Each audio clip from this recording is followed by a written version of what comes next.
You turn on this TV with the remote control of imagination.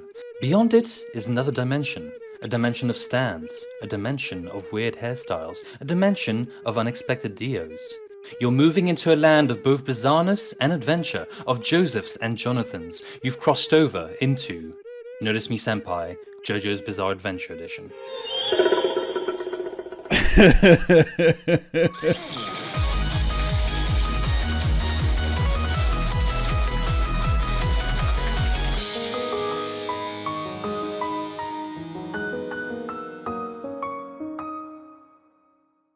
Anyway. Okay, as someone with like zero knowledge of JoJo's Busy Adventure, I'm going to have to ask you, like, when it comes to the characters in the series, what other anime come closest to having like similar like protagonists or antagonists? Okay, fuck. Okay, right. So for the antagonists, I would argue it's like Death Note, where they are methodically stupid, yet they think they're cunning geniuses, whereas JoJo actually accepts that. Death Note does not. And for the protagonist, okay, there's two that jump to mind. One I really can't speak for. Okay, so the one that jumps to my mind is like Dragon Ball Z, but it doesn't feel very, they're on a journey with Dragon Ball Z. So it's actually more like One Piece, where they're on a journey to like, you know, Journey to the West kind of style of tomfoolery and hijinks and things. And they're like, you know, stoic, muscle-bound. So it's kind of a mix of Dragon Ball Z and One Piece. Star Xeno Crusader. The anime of the past are marked by their unending, weekly, dragging-on series. Which series would actually resolve faster if they just added stands episode 2? Oh, fuck. I want to say Devilman Crybaby. He's just like, oh, second episode, it's over. Oh, thank God, we're over this horrific, pain-inducing agony that is this anime. Yep, there you go, problem solved.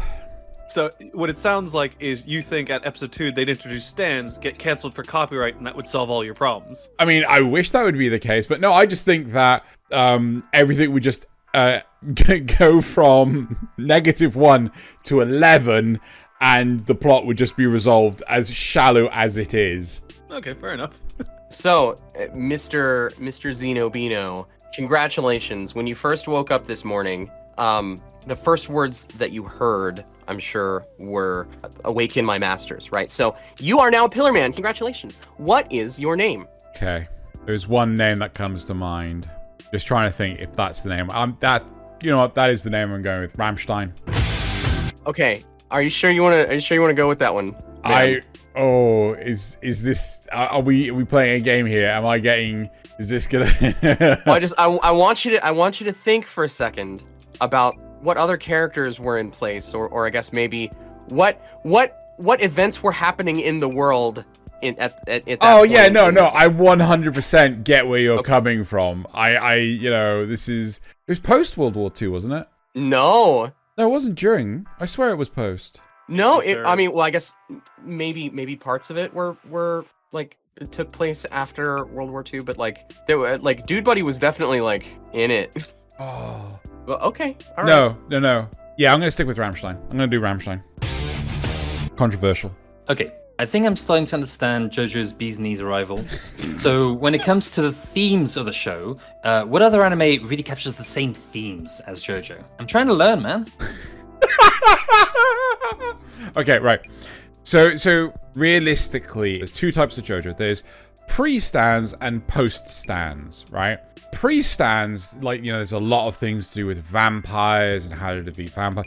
So for that, it's very Castlevania. Like, we're hunting down evil monsters that go bump in the night, and you know, it's very, very, and like they are adept at doing it. They are still learning how to do it. So much like Trevor Belmont, and I mean, Alucard's just been asleep for a while, so he's still waking up from his nap. So I 100% Castlevania. But when we've got post stands, it's 100% Digimon.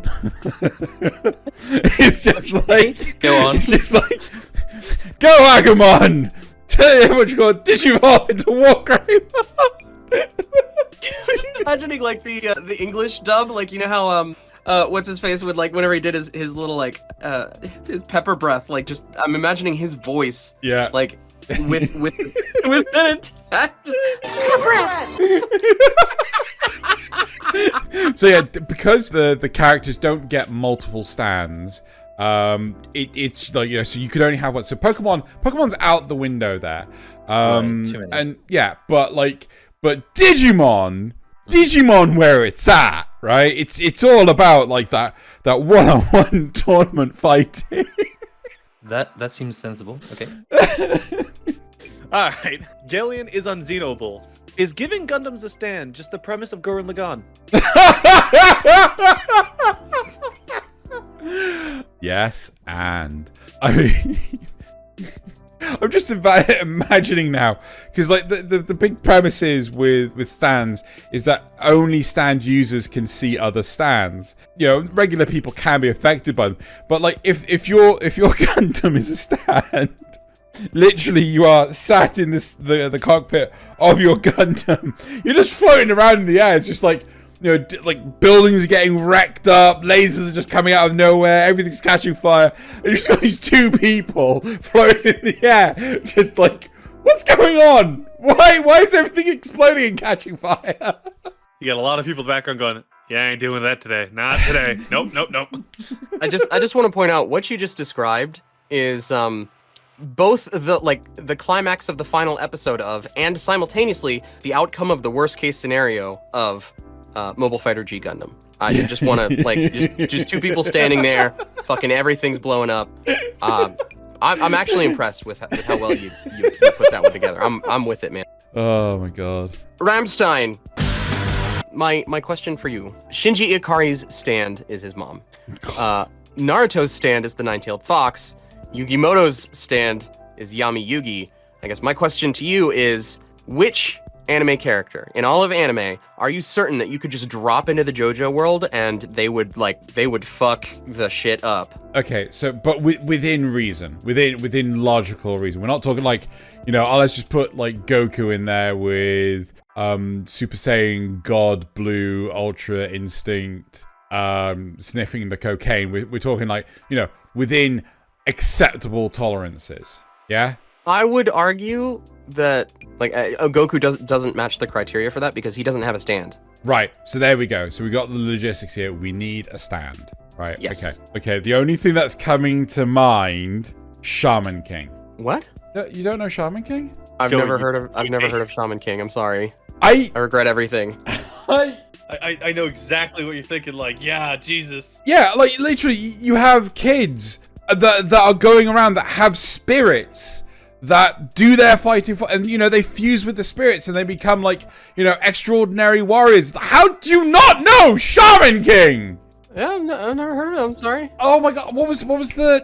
I can't remember his name. The main character, Yo. Is it Yo? Fuck. And I think he had a his the specter he like worked with was something Matsumoto or something like that. Oh Jesus fucking! How do you not know Shaman King? I mean, clearly I don't know it nearly well enough, but like. Well, I'm sorry, but the correct answer that we were looking for was actually in the question. It was Shinji Ikari and his mom. So. No. Yeah, you don't think that would? No.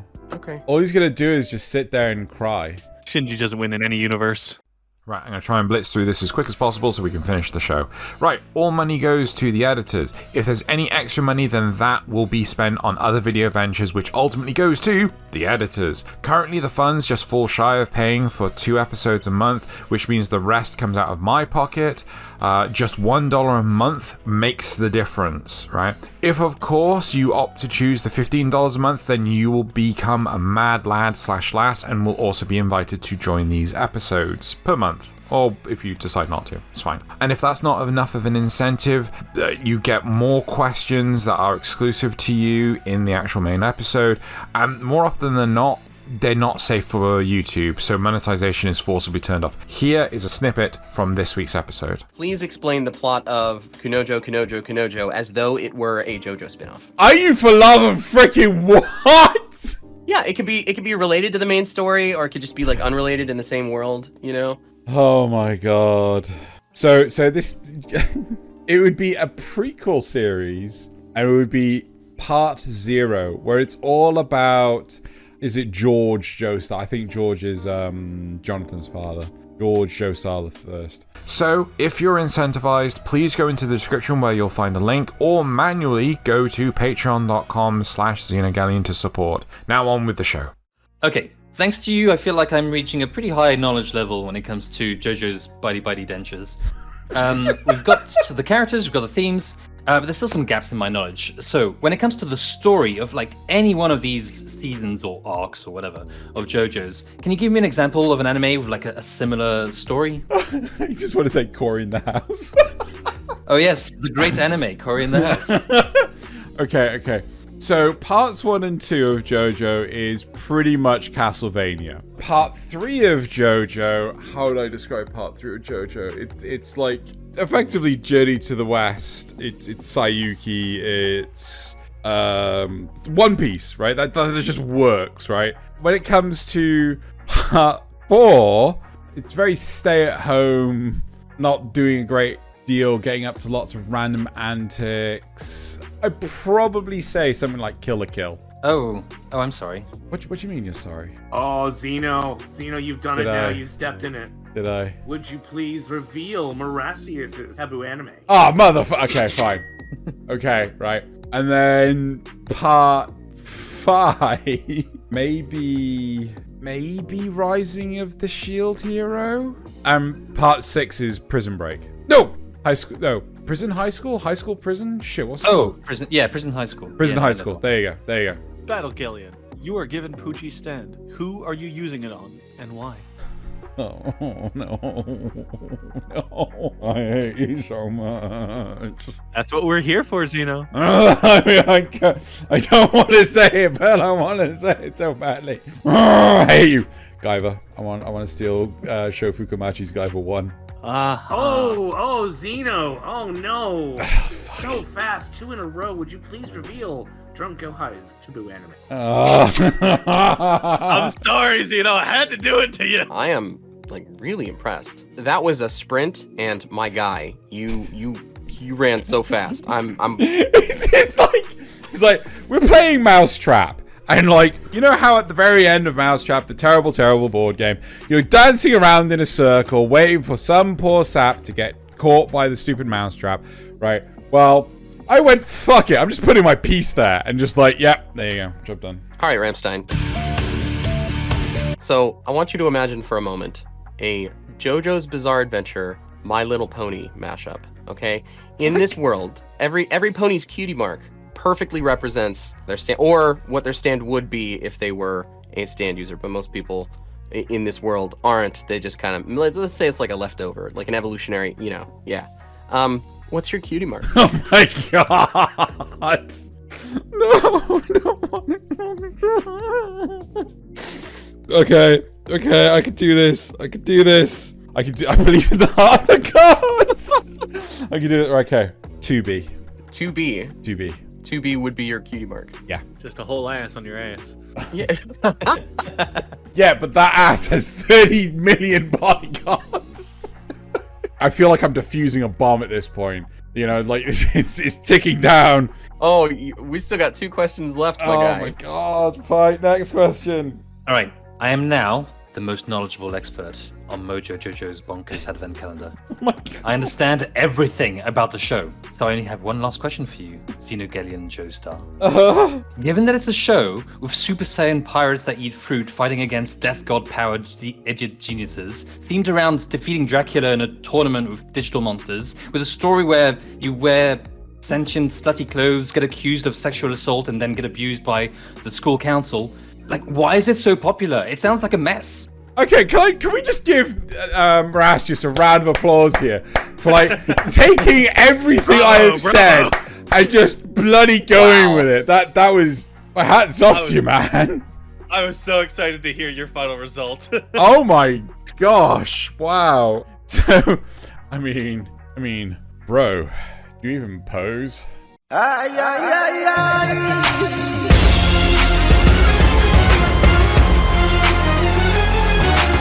right, next question.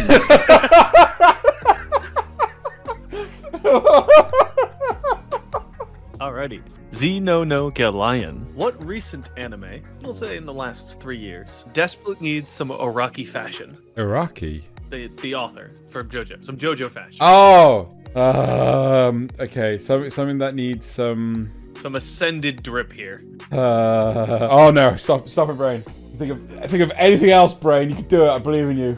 I don't think I've ever caused so much anxiety on you. It's so... Come on! I got one left! Oh, okay. I'm gonna say it. Demon Slayer. Yeah, that's fair, that's fair. Okay.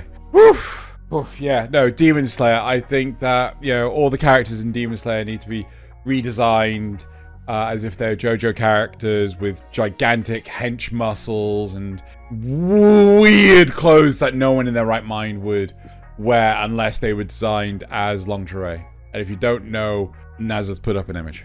Mr. Ramstein, in what ways would you say that the plot of Season 1 of Pokemon would have gone differently if Ash Ketchum's first Pokemon was Zawardo? Oh my god!